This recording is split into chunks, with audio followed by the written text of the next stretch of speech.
올해 놓치지 말아야 할 유망 아파트 입니다. 청약 가점, 보유 가점이 굉장히 높다. 일제히 청약에 공격적으로 나서 보셔도 좋을 것 같습니다. 30대 초반에 무주택 서울고전 미혼 남자가 어느 정도 될까요? 단순히 합쳐보면 한 25점 정도 되실 걸로 추측이 되는데, 안녕하세요. NH투자증권 김규정입니다. 요즘 주택시장에서 가장 핫한 주제가 뭘까요? 새 아파트 분양이죠. 기존 아파트들이 거래도 안 되고 가격도 크게 하락하고 있는 시점에서 서울 수도권 도심의 주요 아파트들의 청약 경쟁률은 하늘 높은 줄 모르고 치솟고 있습니다. 오늘은 올해 놓치지 말아야 될 유망 단지들부터 청약 전략까지 세세하게 살펴보도록 하겠습니다. 먼저 오늘 이런 주제를 준비하게 된 이유, 새 아파트 왜 이렇게 인기가 있는지 살펴봐야 될 텐데요. 아무래도 새 아파트 자체의 상품성이 워낙 뛰어나기 때문일 겁니다. 새 아파트를 희망하는 수요자들은 많은데 반해서 공급량도 제한적이어서 희소 가치도 워낙 높고요. 분양 가격도 재고 아파트를 사는 것에 비해서는 훨씬 경쟁력이 있는 상황이죠. 물론 앞으로 분양가 상한제까지 실시가 된다면 더 저렴한 새 아파트 분양 가격으로 공급이 될 거기 때문에 앞으로 새 아파트의 인기는 높아질 수밖에 없는 상황입니다. 올해 1분기 수도권과 지방에서 청약 공급을 했던 주요 단지들의 1순위 경쟁률을 한번 살펴볼까요? 대표적으로 수도권에서 가장 높은 경쟁률을 기록했던 단지는 인천 힐스테이트 송도 더 스카이입니다. 272대 1이라는 높은 수치를 기록을 했고요. 경기도에서는 과천에서 공급된 제2디자이가 193대 1의 높은 경쟁률을 보여서 100대 1 이상의 경쟁률을 보인 것만 해도 벌써 4곳 이상이 되고 있는 상황입니다. 이들 청약 경쟁률이 높았던 단지들의 특징을 좀 살펴보면, 첫 번째는 재건축 재개발을 통해서 인프라가 좋은 도심에 공급된 새 아파트들이 특히 인기가 높았다는 겁니다. 교육이나 교통 환경이 잘 이미 갖춰져 있는 곳들에서 새 아파트가 공급되다 보니 수요가 몰릴 수밖에 없는 것이고요. 다음으로는 개발 이슈가 있는 신도시에서 역세권을 끼고 있는 단지들, 대형 브랜드, 대형 건설사 인기 단지들이 높은 청약 경쟁률을 유지한 것으로 볼 수 있습니다. 오늘 시간의 핵심이라고도 할 수 있는 주제죠. 올해 놓치지 말아야 할 유망 아파트, 서울 강남권에서 3곳 꼽아보도록 하겠습니다. 제가 꼽은 베스트 3는 강남 개포의 개포주공 1단지, 서초 반포의 레미안 원베일리, 그리고 마지막으로 강동구의 둔촌주공입니다. 워낙 입지 상징성이 뛰어난 단지고 대단지의 브랜드 인기도 높고 무엇보다 일반 분양 세대수가 많습니다. 보통 재건축 아파트들은 일반 분양이 적은 편인데 이 3개 단지는 워낙 단지 규모가 큰 편이다 보니 일반 분양 물량이 많고요.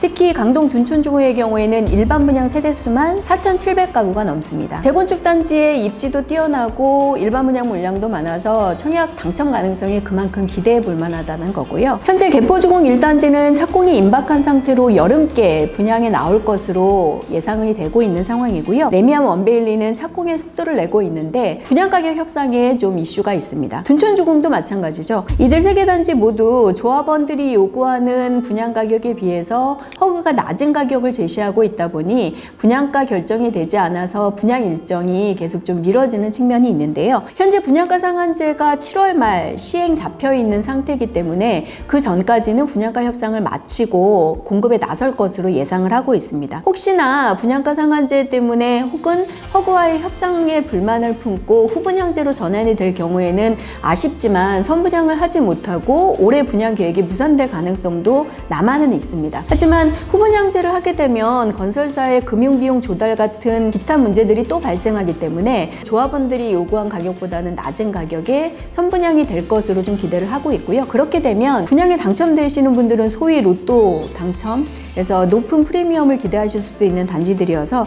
반드시 분양 계획을 체크하시면서 청약을 넣어보셔야 될 것 같습니다.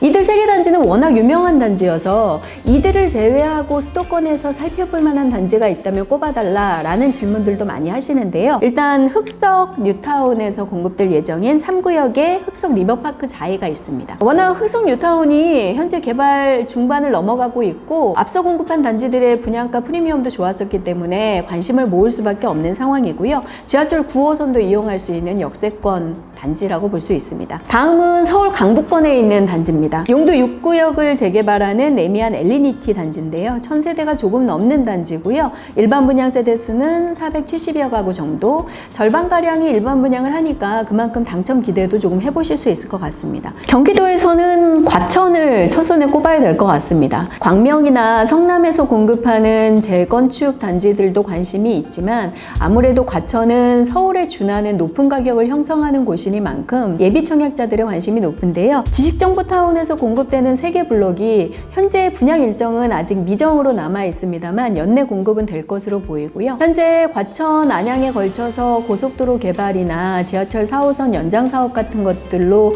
교통 인프라가 확충되고 있어서 비교적 공공분양 저렴한 가격으로 공급되는 민간단지들의 청약 열기가 높을 것으로 예상이 됩니다. 마지막으로 더 중요한 달라진 청약제도 그리고 청약 전략에 대해서 살펴보도록 하겠습니다.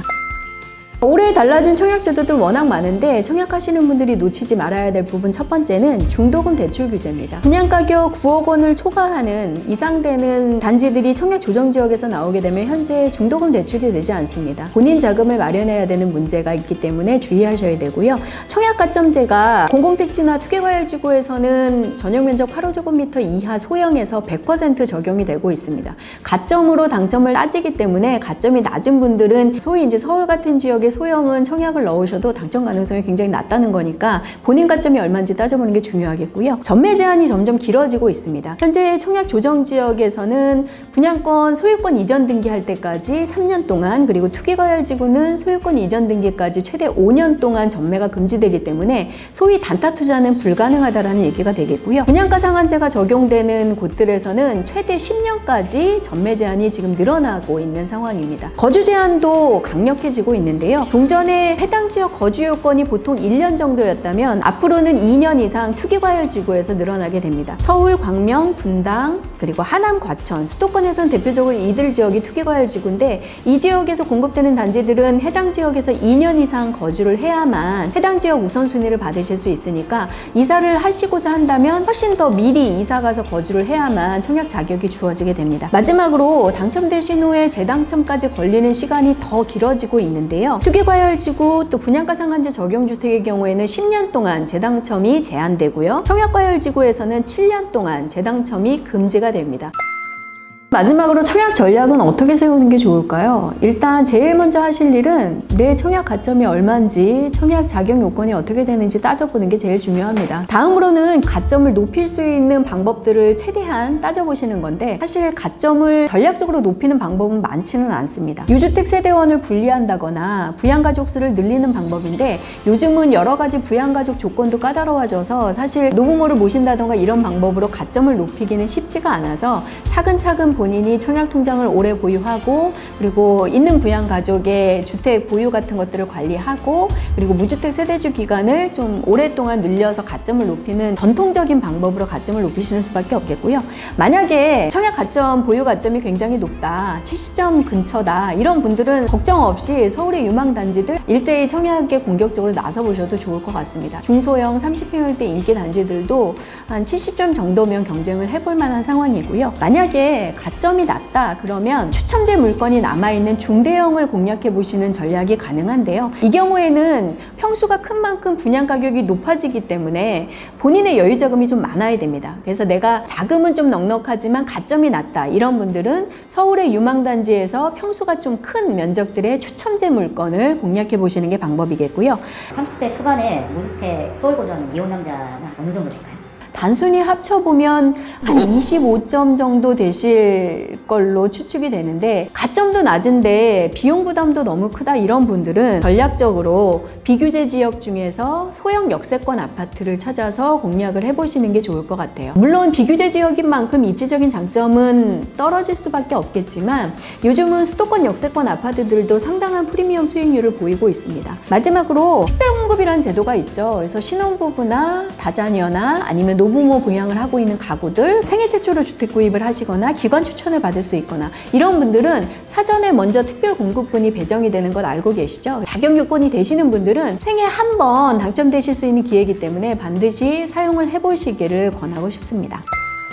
오늘은 주택 투자자분들이 가장 관심 있는 청약에 대해서 살펴봤습니다. 올해 기본적으로 따져야 할 청약 전략부터 반드시 청약 넣어야 할 유망단지까지 꼽아봤는데요. 가점이 높으신 분들은 오늘 거론했던 유망단지들 청약 일정 챙겨서 온라인 청약 접수 반드시 해보시길 바라겠고요. 가점이 낮더라도 열심히 청약 넣어보시면서 가점을 높이시기 위한 작업들 계속 하시길 바라겠습니다. 운 좋게 당첨도 되셔서 내 집 주인이 되시기를 바라겠습니다. 오늘 시간 여기서 마치겠습니다. 감사합니다.